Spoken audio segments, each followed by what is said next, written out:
Right now, Pittsburgh's best sports show is about to begin. Call us or tweet us. We've got things to talk about on the Ireland Contracting Nightly Sports Call. All right, thanks a lot, Paul, and thank you for tuning into the Ireland Contracting Nightly Sports Call. I'm Rich Walsh alongside Tim Benz, and we're going to break it down tomorrow's Steelers-Dolphins matchup. The Steelers are huge favorites in that game, but they've been favorites before. I've seen this story before.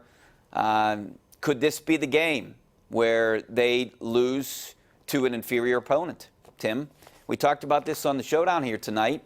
I don't think so, but, you know, it seems to happen every year, and it happened this week with Pitt.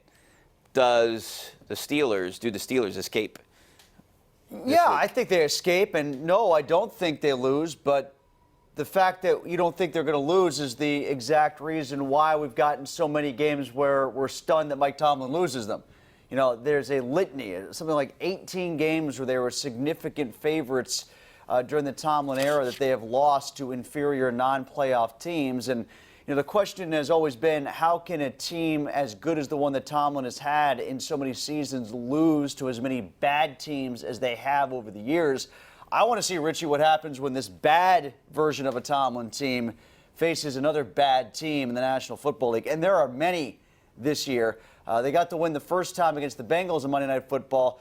The counter stat to all of the bad numbers that Tomlin has thrown out there against inferior competition is how good the Steelers have been on Monday Night Football, especially at home at Heinz Field. I think it's something like 14-2 now and 6-0 at Heinz Field under Mike Tomlin. So one of those things has to give. My hunch is they will beat the Dolphins, but I'm not sold that they'll beat either Indy or the Rams in the next 2 weeks after that. Yeah, you know, we talked about this too. Hopefully you tune into the #1 Conference Sports Showdown on KDKA tonight at 11:30. Well, it's probably going to be more like 12:10 because we're going on late. Yeah, I didn't sign up for that. Yeah, 12:10. But we talk about this. There's 3 games left, all winnable games for the Steelers. Okay, I don't think they're going to win all 3. I think they're going to go 2-1. I think they'll win the next 2 and lose to the Rams. That's how I think it'll go. But you know, this is the game. How they lose this game is if you see a hesitant Mason Rudolph throw a couple picks and, you know, Fitzpatrick finds some Fitz magic. But I do really like the way the Steelers defense is playing, even without Stephon Tuitt. I think this is going to be a dominant defense, and it's going to keep them in just about every game. Yeah, I think Stephon Tuitt was a huge part of why the Steelers have been so good this year. And this is one of these classic things like, you know, we did this year with Antonio Brown leaving. Antonio Brown leaves the Steelers, and a lot of us in the media and many of the fans try to turn that into a good thing by saying it was addition by subtraction because of his attitude in the locker room and who he was as a person. Well, yeah, but they haven't found anybody to replace him yet. And it's the same sort of thing with Stephon Tuitt. We spend so many times, so many days covering the Steelers talking about how good he is, how underrated he is, and then he's out, and all of a sudden, oh, Tyson Alualu's fine. You know, they can figure out, Javon Hargrave will just soak up those snaps, and he's always been underrated as a pass rusher. Well, you can't have it both ways. You can't tell me he's that good and that underrated and just say that the Steelers aren't going to miss him when he's gone. Like, that sort of stuff drives me crazy. And we do a lot of that around here. Now, to your other points, the first 2 about Mason Rudolph, yeah, I want to see a real offense with Mason Rudolph against a real bad defense in the Miami Dolphins. One of the few statistics where the Dolphins aren't terrible is pass defense, but that's only because teams don't have to pass against them because they're out so far in front, they can run the clock out, and they're so porous against the run. If you look a little deeper, I believe it's something like 9.4 yards per attempt when it comes to the passing game against the Dolphins. So let Mason Rudolph be a real quarterback in this game to see if this is a good chance to take the training wheels off. And, Richie, the other thing that you brought up about being 2-1 potentially against the Colts and the Rams, that would be great. But I keep hearing, well, you know, the Steelers' record isn't as bad as it looks because they played so many good teams, that the teams that have beaten them, their records are good.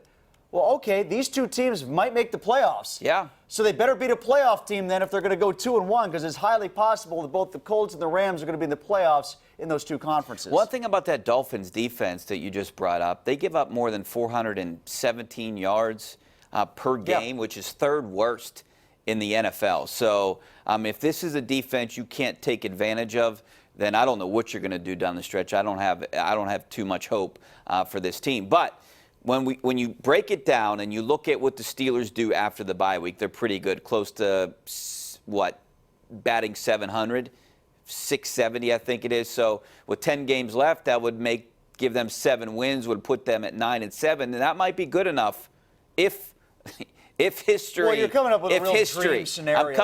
I'm going with history here. So that would give them a 9-7 record. And looking at the AFC, I think 9-7 might be good enough to get a wild card. It should be. It has been in many years past, but you got to be 9-7. Yes. See, 8-8 has gotten teams into division championships in soft divisions before, but since the playoff format was aligned in 2002, 9-7 has never gotten an AFC team in as a wild card. So you're right. They better go 9-7. The one year where they started off 0-4 and they almost made the playoffs, they were 8-8. And they didn't get in because the team in front of them got in at 9-7. So there does seem to be more than just an imaginary dividing line there. And for them to do that, you're coming up with a pretty rosy scenario as to how they're going to get there.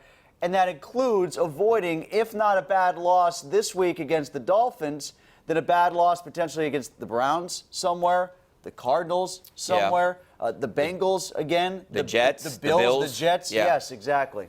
Yeah, I mean, I do see. The Bills aren't terrible. The Bills are one of the teams in the playoffs right now. Yeah, and the Bills are obviously a better team than the Steelers right now. I don't think there's really any chance of Steelers winning this division. If it is, it's just a very slim percentage of a chance because I think Baltimore, I mean, you look at Baltimore, they're going to win 4 more games down the stretch. Yes, they might lose to, what do they have, the 49ers coming up. They have the Patriots coming up. They potentially could lose to both those teams, although they always play the Patriots pretty tough. And, I think that they're pretty much going to run away with it now. The Steelers needed to beat them. But if you flip it around a little bit, the Steelers are really only two fumbles away from being 4. Just a few plays away for our friend Mark. Well, not just a few plays away, but they are. They're 2 fumbles away from. The Dolphins. The Dolphins are a few plays away from having as many wins as the Steelers. You're right, they are. But we never say that, do we? No, no, we don't. I'm just looking at the Steelers. I cover the Steelers here. So, all right, we're going to get into a little bit of Bucco fever. They're expected to announce their team president tomorrow. We don't know when the press conference is or what time, but it's expected to happen tomorrow. It's also expected to hear from Bob Nutting. We're going to dive into a little Bucco talk coming up next, so stay right there. Back in a couple minutes, 412-575-2600 if you want to get on the conversation. The Ireland Contracting Nightly Sports Call is brought to you by Ireland Contracting, putting new roofs on Pittsburgh homes for over 25 years. Call Ireland Contracting at 1-800-NEW-ROOF.